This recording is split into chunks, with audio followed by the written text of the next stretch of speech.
Sarah Maud, d'abord, félicitations. Merci. Finalement, on a atteint la LPGA. Oui. Comment tu réagis à ce succès? Ça m'a pris une couple de semaines à vraiment réaliser ce que j'avais fait. Puis, mais là, je dirais que j'ai vraiment hâte à la saison qui va commencer puis à jouer avec les meilleurs. Évidemment, le circuit Symetra, c'est un circuit école.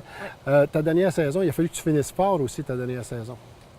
Oui, j'ai vraiment...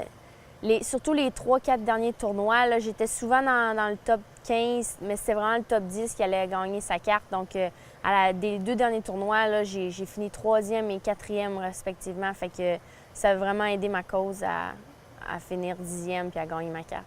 Puis cette année, en 2013, combien de tournois comptes-tu jouer? Au moins une vingtaine, j'espère. C'est sûr que la LPGA aussi, il y en a d'autres des fois à côté, mais le plus, le meilleur. À quoi tu dois t'adapter le plus quand tu arrives sur les circuits professionnels?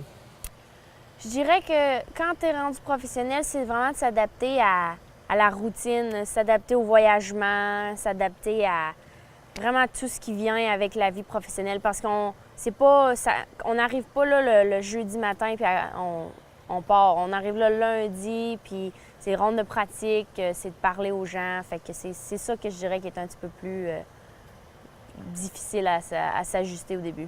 Puis aussi, il y a le fait que du côté financier, bien, il faut trouver une façon de pouvoir financer tous ces tournois-là. Oui, c'est sûr. Quand j'étais sur le Symetra, c'était un petit peu moins cher, ça c'est sûr. Fait que j'étais capable de survivre un peu avec de l'aide que j'avais un peu de la maison, de mes parents, des amis, de la famille, tout ça. Mais maintenant, sur la LPGA, là, ça va être un petit peu plus cher. Puis là, malheureusement, en ce moment, les sponsors, c'est moins un petit peu, mais j'espère que ça va venir. Ça va venir. Je reste positive. Pour la première saison au sein de la LPGA, quelles sont tes ambitions? Quel est ton but?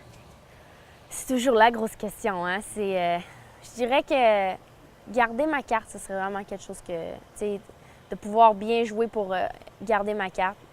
Après ça, c'est vraiment moi, je m'améliore, j'essaie de m'améliorer à chaque année, une petite amélioration. Puis si je continue à améliorer, il n'y a pas de raison pourquoi je ne jouerais pas bien. Fait que c'est vraiment ça, c'est de continuer à m'améliorer. Puis la première année, ça va être vraiment beaucoup d'adaptation, tu sais, de trouver ma routine un peu dans tout ça. Fait que une fois que ça va être trouvé, ben je pense que ça devrait bien aller.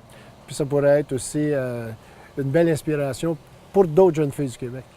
Bien, j'espère. Le golf, c'est un beau sport. Puis ça mérite à être découvert. Donc si ça peut aider, tant mieux. Puis c'est une bonne chose. Merci beaucoup, Sarah Maud. Merci. Bon succès pour 2013. Merci.